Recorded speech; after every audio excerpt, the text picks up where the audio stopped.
Alright guys, so I'm going to start painting my simple piece of fruit.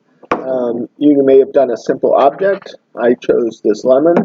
You remember that I took a picture of it, so I've got the picture to work from, but I'm also going to have the real lemon in case I want to just like look at any of the colors in real life. I've got the drawing that I did. I've got a magazine or a catalog that I can put my paint on. I'm going to set that above my drawing where I'm going to work. I've got some brushes. I've got a flat brush here. That's a flat brush that I'm going to use. And then I've got also this round brush I'm going to use. Neither one's very big. Got a cup with some water in it. I'm going to use that. I'm going to keep that up here out of my way a little bit. And I've got some cadmium red medium right here. Some cadmium yellow medium. That's my warm red and my warm yellow. I've got a little bit of ultramarine blue. That's my warm blue. I'm going to use that to neutralize some of these colors. And then I've got black, my Mars black, and then I've also got some white. I'm going to use just those simple colors, and I'm going to get started now. When I put the paint out, I'm going to try and put just a small amount of paint, maybe like about the size of a dime. See that? Maybe because I'm doing a little more yellow. Might be good. Yellow's also a weak color. So yellow's gonna tiny bit of blue because I don't need a lot of the blue. Just for neutralizing, but also the nub is a little green. A little bit of black. This black's real liquidy, so it kind of pours up. And some white. Okay? So that's going to be my palette. I'm going to start with this. When I look at my picture here, I notice that it's not all flat yellow. It's not one just big flat yellow. I've got lots of different variations in that color. And those variations, I'm going to let those come out as I paint by working quickly and keeping the painting wet. I'm not going to paint the whole thing yellow and then go in and paint shadows and stuff, because what's going to happen then is I'm going to end up with a really flat looking painting. Okay, so I've got my palette, I've got my drawing and my reference photo, and I'm going to get started. I don't want to get too hung up on anything I drew because I don't want those drawings to control how I'm feeling about just working freely and not getting too hung up on it. So I'm going to start with the plain yellow. It's not quite the color that I'm working with, but I will build that up as we go. Add a little hint of black. Black's really strong. Look, I'm actually wiping most of the black off my brush. Come in here, you can see it's already kind of slightly green and neutralized. So I'm going to work from that pure yellow out into this color.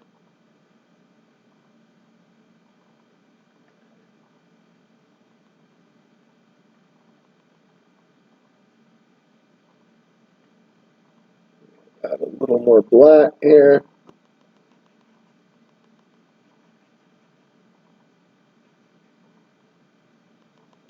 Now one thing, the yellow is going to be pretty translucent, so some of my drawing is showing through. If I want to change that, I might have to come in with some white to make it opaque, and then build on top of that with more pure yellow.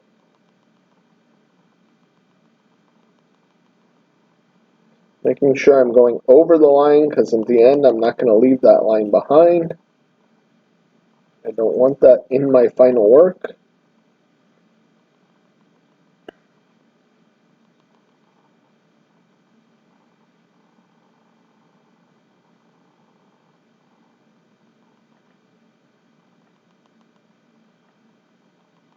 Okay, I'm noticing that, oh, I forgot paper towels.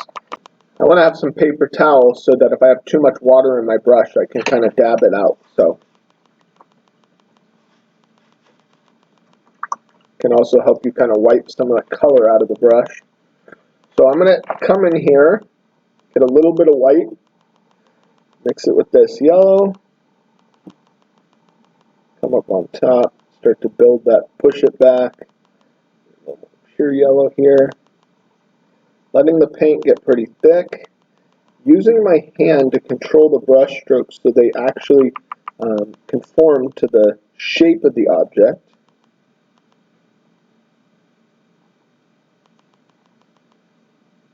Now I need to get a little bit of this blue here. I've got this green color on the end. I'm kind of missing that right now. Exaggerate it a little if it's not working for me. Because it's not a pure bright green, I can use that warm blue and the warm yellow. It's going to give me a dull, kind of uglier green. If I want a really strong bright green, I need to use the cool blue and the cool yellow. Otherwise, I'm not going to have a nice color.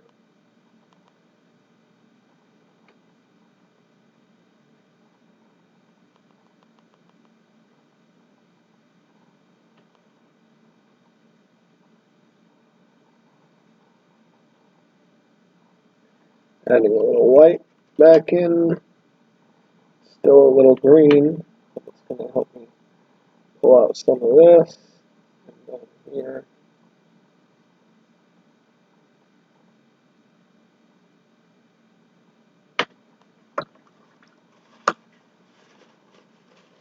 I had noticed when I was doing my drawing video that the back of my lemon is a little bit like it doesn't come out round enough up here.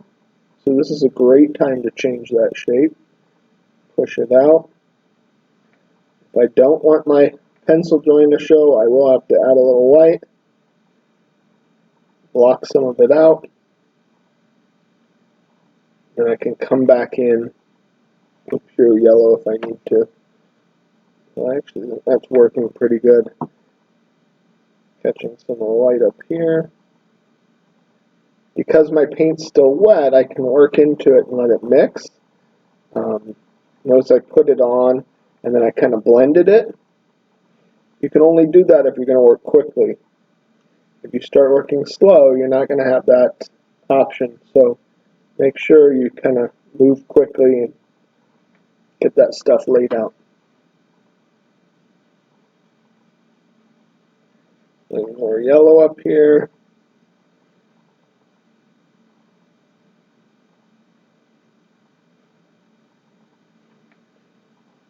Maybe blackish yellow.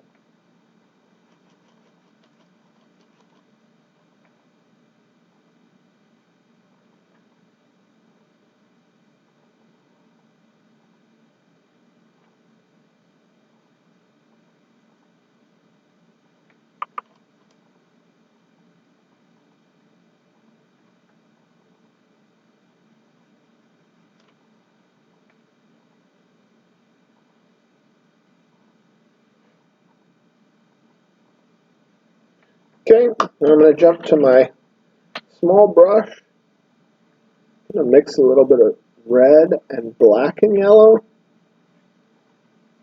Create some of this, these little colors that are up here. Add a little water. It's drying out too quick. You can add a little water. It's important to keep the viscosity correct in the paint. So if you want it to smooth and flow, you can add a little water to it. But once you add too much water, it will lose its ability to kind of like sit like paint, and it'll float out. It'll run. You'll get some weird effects. So you don't want to necessarily add too much water unless you're really trying to create some watercolor effect using acrylic paint. And at the end of the day, if you want watercolor effect, watercolors work pretty good for that.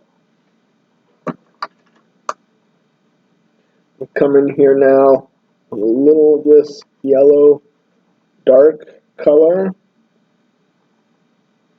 Need to water it down a little so that it'll flow. Making sure not to add too much water, just enough water to give me that flow. And I'm kind of coming in and creating some of these dimples.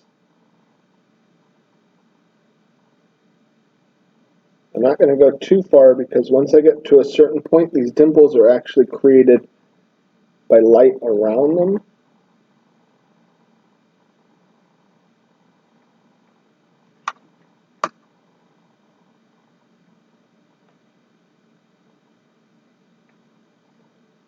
Okay.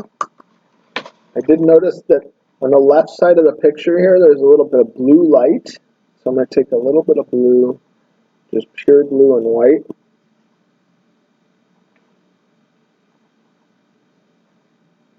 If I overdid it, I can just add a little yellow to it to pull it back in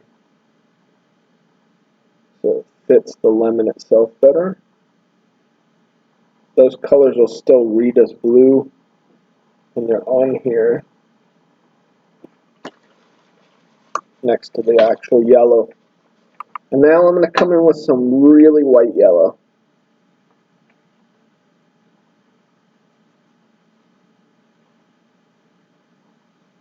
Again, I'm going to get a little wet so I get some flow. I can move the paint around a little.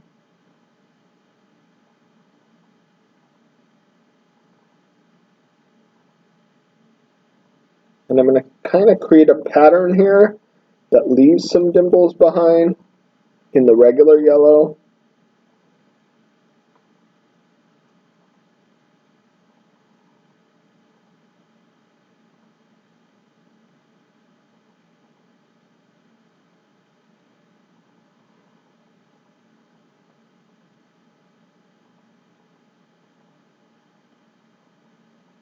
Notice the first part, the big part, should be fast. You don't want it to dry. You don't want to micromanage it. You want to just get those colors on. Let those colors mix while they're on the actual paper to a degree.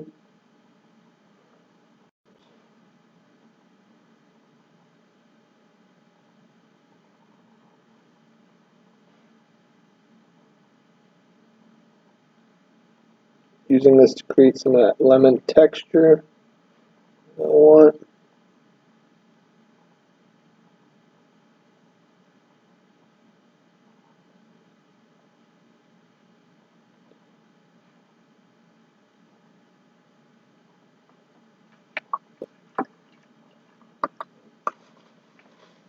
Okay, now I'm going to come in with almost pure white. Hit a couple more spots.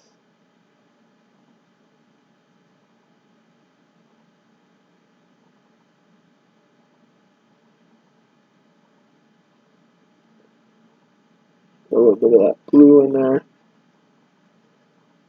Pop that one more time.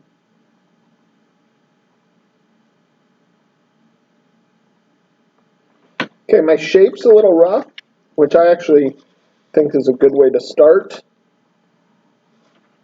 Oh, you know what? I'm going to go back in here. I feel like my pencil line's too strong here. So I'll let that dry and then I'll come back in with the yellow. Cover up that pencil line where I reshape the object a little. So I'm going to paint the space around it because I'm not just painting the object, I'm painting the whole scene. And when I look at this table color here, it's kind of a little bit of a peachy neutral. So I'm going to mix up some kind of orange, add in some black. It's not enough yellow. Remember I told you yellow is super weak. White, black. Pretty close, at least on the darker side of close. So what I'm going to do is I'm going to paint this on while it's still wet and I have enough color to work with.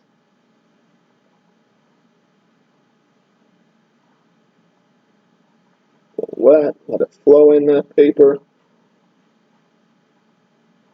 I see a lot of brush strokes, so I may even try and get some of those brush strokes going in the direction of the wood grain. Again, I'm going to reshape this a little. I feel like I overdid it. I overbumped it.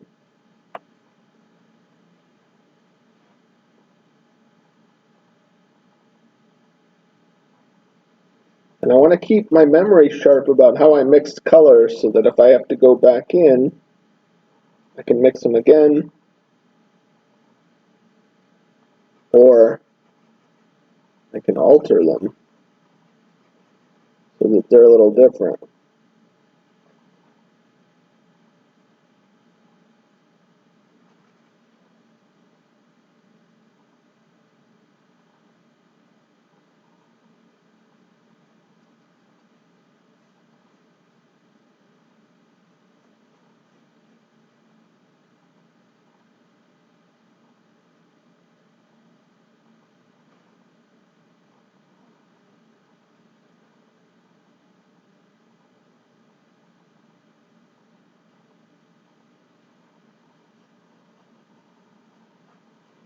Trying to work quickly so I can blend some of these colors later.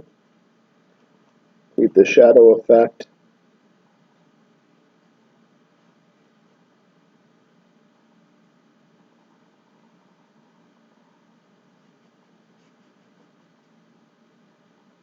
Okay.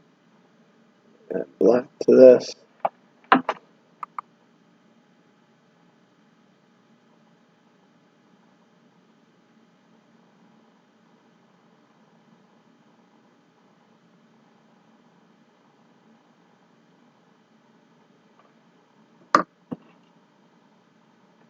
Switching brushes.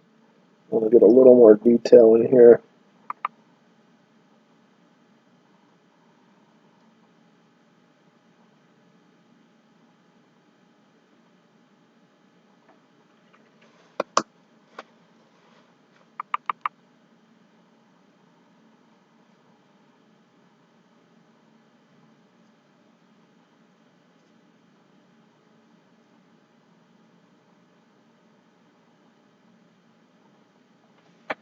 Softening out that edge while it's still wet.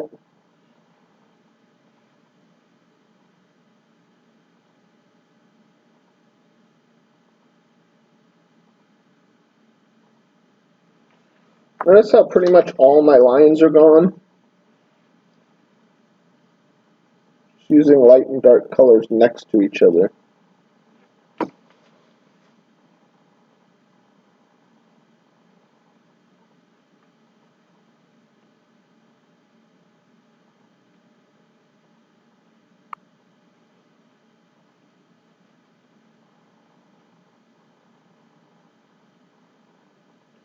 Kind of get a nice good shadow on there. Then I'm going to come back in here with that first table color, but a little lighter even still.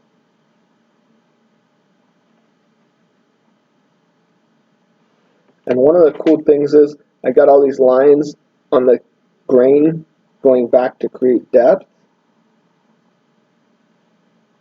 So I can kind of like mimic some of that here.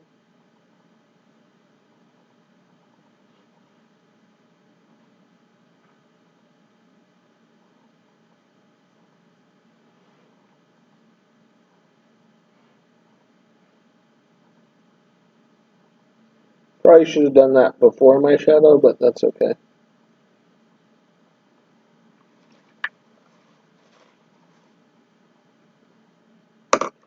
Switch back to the other brush.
Then I'm going to come in here with a couple of pops of white, pure white.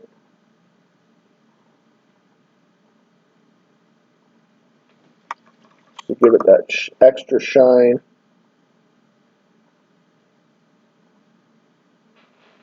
And then there's that yellow. I still haven't finished covering that other white part here.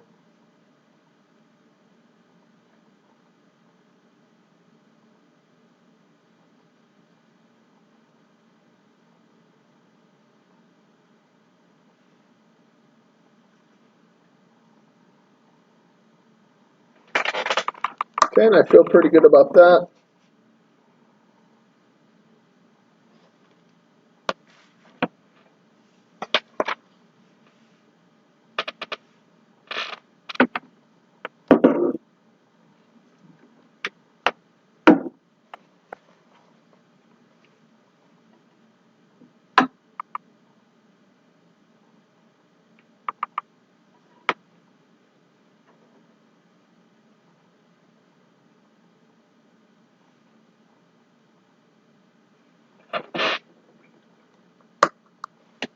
So I'm looking at it a little more, and I feel like I did go a little too strong on the yellow. And maybe I went a little too strong on that light underneath the down low light. I'm going to kind of subdue up here a little more.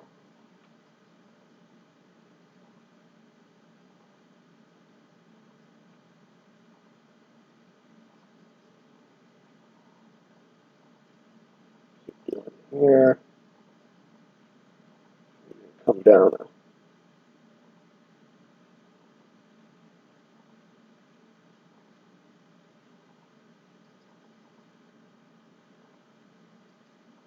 It's like almost all art and most things in life. It's a process of revising, trying, revising over and over again.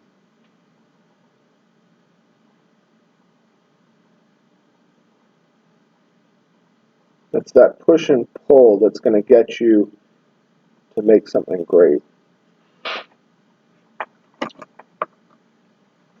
Even I feel like my regular yellow up here is too much. I can use this to add some texture even.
Some of what I'm doing is just kind of implying the texture. I'm not trying to paint every exact perfect detail as if this was a photograph.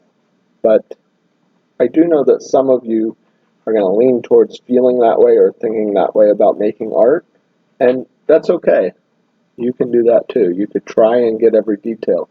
You may have to put in extra time to get where you want to be though.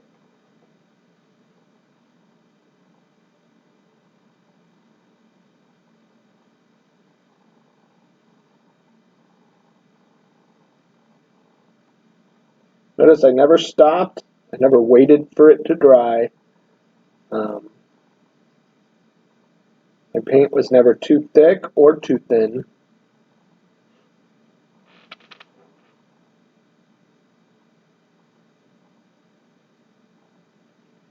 And I just kept building up layers on top of this.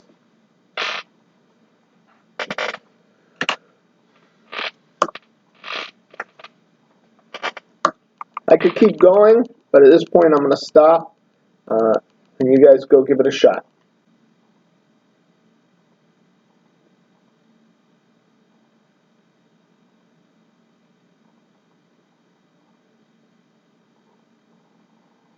Guys, really important when I'm done, I can take this top sheet off and throw it away, but say I put a lot of paint out here and I wanted to keep it, I can always put this in like a Tupperware with a steel top, give it a light spray, or even put like a wet paper towel in the corner, and it should help keep this paint from drying out completely, and I may be able to use it again if I'm working a lot. If I'm not, if it's like a week between painting time, it's probably still going to dry out unless I go back in and spray it. My brushes, I want to take my brushes and wipe them back and forth without scrubbing them like this. I want to actually, like as if I'm painting with them, wipe them off, dry them, pull the paint through the bristles, and then I want to go to the sink and clean them the same way. And if I really want to take good care of my brushes, I can actually put a little dish soap in my hand when I'm at the sink, and I could take that dish soap and I could kind of like paint it until my tip has the shape I want it to hold, and shape the brush how I want it to be, and let it dry like that with the dish soap in. And I just need to wash it out ahead of time. The thing about it is brushes, different quality brushes, age differently over time, but you could see like this brush is definitely not holding a great shape. It's kind of twisted and it's not perfect. So make sure you keep good care of your brushes. It's what you're going to use to be painting the whole time, and you don't want to have to go out and buy new brushes or use ones that are wrecked.